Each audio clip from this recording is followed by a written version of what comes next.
In this video, we're going to talk about ionization. When we're talking about ionization, we're talking about how acids or other covalent molecules dissolve in water. Generally, there are two types of acids, strong and weak. Strong acids are HCl, HBr, He, H2SO4, and HNO3. But there are many more.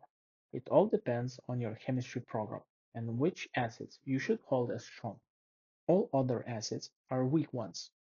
Strong and weak acid ionization looks different, but they are very similar. If we have HCl, it ionizes to two ions, hydrogen and chloride. There is a different way to write this equation. HCl plus water, and we get H3O+, which is called the oxonium ion, and the chloride anion.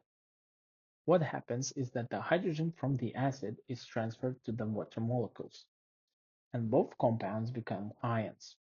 Both statements are correct. Like always, it depends on your school program and which inscription is desired by your teacher. If we have an acid with more than one hydrogen atom in its composition, ionization takes place in stages. The number of stages is the number of hydrogens in the acid. In this case, it's 2. In each stage, one hydrogen atom is separated from the acid. So in the first stage, we get hydrogen ion and hydrogen sulfate. Now in the first stage, your negative ion charge is always 1 minus. In the second stage, hydrogen sulfate loses its second hydrogen atom, and we get hydrogen ion and sulfate anion. Sulfate is 2 minus. Basically, stage number always indicates a negative ion charge. The first and second stages have one huge difference in strong acid ionization. The second stage is the reversible step. If you want to know more about what it means, I will leave a video about this topic in the description. We can write the same reaction equation with water molecules. You can pause the video and check the answer with mine. So in the first step, hydrogen from sulfuric acid connects to water, and we get oxonium ion and HSO4 minus anion. In the second stage, hydrogen sulfate ionizes to produce another oxonium cation and sulfate anion. When we are talking about weak acid ionization, it is essentially the same, but there is one huge difference. All stages are reversible. So if we have a weak acid like hydrogen fluoride, it will ionize into the ions. However, the process itself is reversible. Here is ionization with water involved. The same goes for H3PO4. It has 3 hydrogen atoms, and all 3 stages will be reversible because it's a weak acid.